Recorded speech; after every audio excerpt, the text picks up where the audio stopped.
Actually ಆಡಿಸ್ತವ್ರು ಯಾರು sir? ಏನ್ ಕೇಳಿ ಅಲ್ಲ, ಆಡಿಸ್ತಾ ಇರೋರು ಯಾರು? ನಾನೊಂದು ಹೇಳ, ಈಗ ಅದ್ರ ಬಗ್ಗೆ ಕೇಳ್ತಾ ಇದೀರಾ ಇಲ್ಲ ಬೇರೆ ಕೇಳ್ತಾ ಇಲ್ಲ? ಅದ್ರ ಬಗ್ಗೆ ಹೇಳಿ ಸರ್. ಈಗ ಗೊಂದಲ ಇರೋದು ಅದೇನಿಲ್ಲ. ನಾವೆಲ್ಲ ಜವಾಬ್ದಾರಿ ಸ್ಥಾನದಲ್ಲಿ ಇಟ್ಕೊಂಡು ಜನರ ಅಪೇಕ್ಷೆ ಅಂತ ಕೆಲಸ ಮಾಡೋಂಥದ್ದು ಚಿಂತನೆ ಮಾತ್ರ ಇಟ್ಕೋಬೇಕು ಅಂತ ಪ್ರತಿ ಬಾರಿ ಹೇಳ್ತಾ ಇರ್ತೀನಿ. ಯಾವುದೇ ಕಾರಣಕ್ಕೂ ನಾವೆಲ್ಲ ಇದರಲ್ಲಿ ಚಿಕ್ಕವರಾಗಬಾರ್ದು. ಈ ಥರ ಎಲ್ಲ ಹೇಳಿಕೆಗಳು ಕೊಟ್ಟು ಕಾಂಗ್ರೆಸ್ ಪಕ್ಷ ಸುಭದ್ರವಾಗಿದೆ.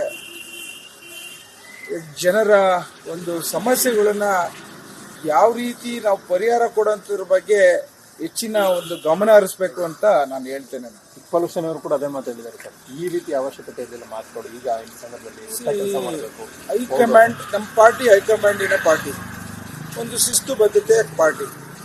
ಇವತ್ತು ಎಲ್ಲೋ ಒಂದು ಕಡೆ ಈ ಹೇಳಿಕೆಗಳು ಅವಶ್ಯಕತೆ ಇಲ್ಲ ಅಂತ ನಾನು ಭಾವಿಸ್ತೇನೆ. ನಾನು ಅದನ್ನ ಅವರು ಅರ್ಥ ಮಾಡ್ಕೋತಾರೆ ಅಂತ ನಾನು ಭಾವಿಸ್ತೇನೆ. ಸರ್, ಇದು ಪದೇ ಪದೇ ಯಾಕೆ ಬರ್ತಾ ಇದೆ ಸರ್? ಒಂದು, ಎಲ್ಲರೂ ಅಭಿವೃದ್ಧಿ ಪರ ಇರಬೇಕು, ಯಾರು ಮಾತಾಡಬಾರ್ದು ಅಂತದ. ಆದ್ರೆ ಇಂಥ ಹೇಳಿಕೆಗಳು ಪದೇ ಪದೇ ಯಾಕೆ ಬರುತ್ತೆ? ಕಾಂಗ್ರೆಸ್ ನಲ್ಲಿ ಒಳಗಡೆ ಎಲ್ಲವೂ ಸರಿ ಇದೆಯಾ? ಸರಿ ಇದ್ರೆ ಯಾಕೆ ಈ ತರದ ಹೇಳಿಕೆಗಳು ಬರುತ್ತೆ? ಎಲ್ಲಾವುದು ವಿಚಾರಗಳಲ್ಲೂ ಸಣ್ಣ ಪುಟ್ಟವು ಇದ್ದೇ ಇರ್ತವೆ. ಈ ವಿಚಾರದಲ್ಲಿ ತಮ್ಮ ಜವಾಬ್ದಾರಿಗಳು ಎಲ್ಲೋ ಒಂದ್ ಕಡೆ ಅದ್ರ ಬಗ್ಗೆ ಗಮನಗಳು ಕಡಿಮೆ ಆದಾಗ ಇದಾಗುತ್ತೆ ಅಂತ ಅನ್ಸುತ್ತೇನೋ. ಆದರೆ ನಾನು ಬೇರೆಯವ್ರ ಬಗ್ಗೆ ಕಾಮೆಂಟ್ ಮಾಡ್ಲಿಕ್ಕೆ ಹೋಗಲ್ಲ. ನಾವೆಲ್ಲ ಒಂದು ಕಾಂಗ್ರೆಸ್ ಪಾರ್ಟಿಗೆ ಶಿಸ್ತು ಏನಿದೆ ಅದನ್ನು ಮುಂದುವರಿಸುವಂಥ ಜವಾಬ್ದಾರಿ ನಾವು ಮಾಡಬೇಕಾಗಿದೆ.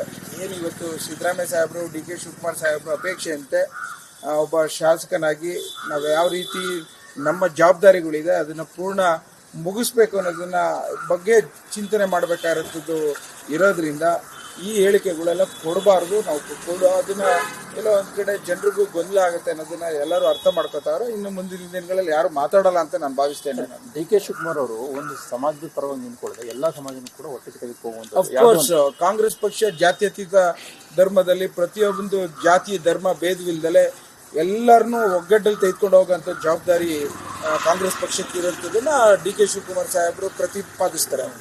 ಅದೇ ರೀತಿ ನಮ್ಮ ಮುಖ್ಯಮಂತ್ರಿಗಳು ಪ್ರತಿಪಾದಿಸ್ತಾ ಇದ್ದಾರೆ. ಸೊ ಹಾಗಾಗಿ ಇದರಲ್ಲಿ ಏನು ಯಾವುದೇ ರೀತಿಯ ಗೊಂದಲಗಳು ಏನು ಇಲ್ಲ ಅಂತ ನಾನು ಹೇಳಲಿಕ್ಕೆ ಇಚ್ಛೆ ಪಡ್ತೇನೆ. ಇದರಿಂದ ಅವ್ರ ಒಬ್ಬರನ್ನ ಎಲ್ಲರೂ ಕೂಡ ತಗೊಂಡು ಹೋಗೋದಲ್ಲ ಸರ್. ಡಿ ಕೆ ಶಿವಕುಮಾರ್ ಕೂಡ ತಗೊಂಡು ಹೋಗೋದಲ್ಲ, ಸಿದ್ದರಾಮಯ್ಯ ಕೂಡ ಈಗ ಮಾಡ್ತಾ ಇದ್ದಾರೆ. ಅದೇ ರೀತಿಯಾಗಿ ನೆಕ್ಸ್ಟ್ ಡಿ ಕೆ ಶಿವಕುಮಾರ್ ಕೂಡ ತಗೊಂಡು ಹೋಗುವಂಥದ್ದು ಏನಾಗುತ್ತೆ ಅಂತಂದ್ರೆ ಹೇಳಿದಾಗ ಸಾಮಾನ್ಯವಾಗಿ ಏನಾಗುತ್ತೆ ಅಂತಂದ್ರೆ ಕೆಲವು ವಿಚಾರಗಳಲ್ಲಿ ಅವರವರ ಸಮುದಾಯಗಳನ್ನ ಸಮಸ್ಯೆಗಳು ಬಂದಾಗ ಧ್ವನಿ ಕೂಡಿಸೋಂಥದ್ದು ಅವ್ರ ಜವಾಬ್ದಾರಿಗಳಿರುತ್ತೆ. ಆ ಹಂತದಲ್ಲಿ ಅವ್ರು ಮಾತಾಡ್ಲಿಕ್ಕೆ ತಪ್ಪೇನಿದೆ. ಹಾಗಾಗಿ ಯಾವುದೇ ಒಂದು ಸಮುದಾಯಗಳನ್ನ ಕೈ ಬಿಡಬಾರದು. ಪಕ್ಷದ ಅಧ್ಯಕ್ಷರಾಗಿ ಡಿ ಕೆ ಶಿವಕುಮಾರ್ ಸಾಹೇಬರು ಎಲ್ಲರನ್ನೂ ತೆಗೆದುಕೊಂಡು ಹೋಗುವಂತ ಒಂದು ಜವಾಬ್ದಾರಿಯಲ್ಲಿ ಮಾಡ್ತಾ ಇರೋಂಥದ್ದು ನಾವೆಲ್ಲ ನೋಡ್ತಾ ಇದೀವಿ. ಕೆಲವು ಮುಖಂಡರುಗಳು ಅವರವರ ಸಮುದಾಯದ ವಿಚಾರಗಳು ನ್ಯೂನತೆಗಳು ಕಂಡಾಗ ಅದನ್ನ ಧ್ವನಿಗೂಡಿಸುವಂಥದ್ದು ಸರಿ ಇದೆ ಅಂತ ನಾನು ಭಾವಿಸ್ತೇನೆ. ಪ್ರತಿಪಕ್ಷ ಸದಸ್ಯರು ಇದನ್ನೇ ಹೇಳ್ತಾ ಇದ್ದಾರೆ. ಇನ್ನೂ ಒಂದ್ ಕಡೆ ಈಗ ಗುಂಡಿ ಬೀಳಿಸ್ತಾ ಇದಾರೆ ಅನ್ನೋ ಸರ್ಕಾರಕ್ಕೆ ಪ್ರತಿಪಕ್ಷದವರಿಗೆ ವಾಚ್ ಡಾಗ್ಸ್ ಅವ್ರು ಕಾಮೆಂಟ್ ಮಾಡೋದು ಅವ್ರ ಜವಾಬ್ದಾರಿ ಇದೆ, ಆರೋಪ ಮಾಡೋದು ಅವರೆಲ್ಲ ರೆಸ್ಪಾನ್ಸಿಬಿಲಿಟಿ. ಅವರು ಪ್ರತಿಪಕ್ಷವಾಗಿ ಉಳ್ಕೋಬೇಕು ಅಂತ ಅಂದ್ರೆ ಈಗ ಏನಾದ್ರು ಒಂದು ಸ್ಟೇಟ್ಮೆಂಟ್ ಕೊಡ್ತಾ ಇರಬೇಕು. ಅದ್ರ ಬಗ್ಗೆ ಜಾಸ್ತಿ ಗಮನ ಹರಿಸ್ದಲೆ ನಾನು ಮತ್ತೊಮ್ಮೆ ಹೇಳ್ತೇನೆ, ನಮ್ಮನ್ನ ನಿರೀಕ್ಷೆ ಪಟ್ಟಿರುವಂತ ಬಹಳಷ್ಟು ಜನ